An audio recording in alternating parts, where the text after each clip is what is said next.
एक छोटे से शहर में अहमद नाम का एक सादा सा बच्चा रहता था। अहमद को तस्वीरें बनाना बहुत पसंद था, लेकिन उसके पास ना अच्छे रंग थे और ना ही महंगे कापियाँ। वो रोज़ एक पुरानी पेंसिल से ज़मीन पर, दीवार पर या कापी के खाली सफ़े पर तस्वीरें बनाता रहता। लोग अक्सर उसका मजाक उड़ाते कि सिर्फ तस्वीरें बनाने से ज़िंदगी नहीं चलती।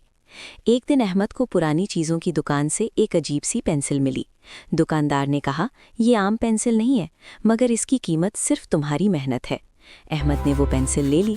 रात को जब उसने कागज़ पर एक परिंदा बनाया तो अचानक वो परिंदा हिलने लगा और फिर कागज़ से निकलकर उड़ गया। अहमद हैरान रह गया। उसे समझ आ गई कि ये एक जादू की पेंसिल है। शुरू में अहमद ने इस पेंसिल से खिलौने, मिठाइयाँ और सोने के सिक्के बनाने शुरू कर दिए। कुछ दिनों में वो मशहूर हो गया, मगर साथ ही उसके दिल में लालच भी आ गया। वो हर चीज़ अपने लिए बनाने लगा।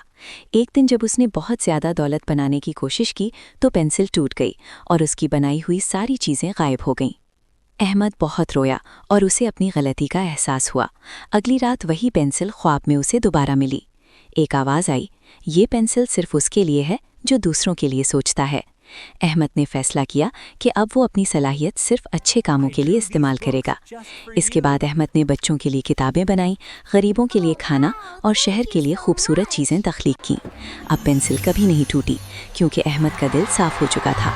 वो समझ गया कि असल जादू पेंसिल में नहीं, बल्कि नीयत और मेहनत में होता है।